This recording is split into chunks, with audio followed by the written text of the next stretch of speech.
ఓం శ్రీమాత్రే నమః. అందరికీ మళ్ళేం చెప్పబోతున్నావమ్మా మా అందరి గురించి మంచి మాటలో? షుగర్ గురించి చెప్పబోతున్నామ్మా. షుగర్ కంట్రోల్ ఉంటుంది. షుగర్ కంట్రోల్ అయ్యేందుకు చెప్తున్నా. ఏం తినాలి? ఇగో పసుపు, కొంచెం పసుపు ఇంత తీసుకోవాలమ్మా. ఇగో ఇంత తీసుకొని చెంచాల పావు చెంచా ఇంత తీసుకోవాలా. తీసుకొని కలుపుకోవాలి. నెయ్యి వేసి కలుపుకోవాలి. నెయ్యి 2 చుక్కలు 4 చుక్కలు వేసుకొని కలుపుకోవాలా.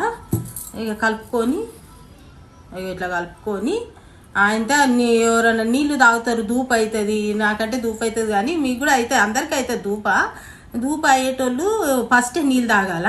ఫస్టే నీళ్ళు తాగి ఇగో ఇట్లా కలుపుకొని ఫస్టే నీళ్ళు తాగేసి ఇక నీళ్ళు తాగినాక పండుకునేటప్పుడు అన్నీ తిన్నాక అన్నం ఇట అంతా తిన్నాక నీళ్లు తాగి పండుకునేటప్పుడు ఇగో ఇది నోట్ల నాలుక మీద వేసేసుకొని సపరించుకొని వండుకోవాలి. ఇక నీళ్లు తాగొద్దు, కడుకోవద్దు. ఇది తాగినాక ఉంచుకోవాలి నాలుక మీద, అట్లనే గొంతులో పోతుంది.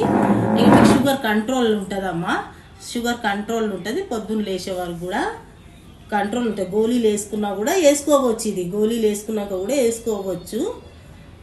బద్ధకంగా ఉంటుంది, మంచిగా ఉంటుంది. ఇది వేసుకోండి.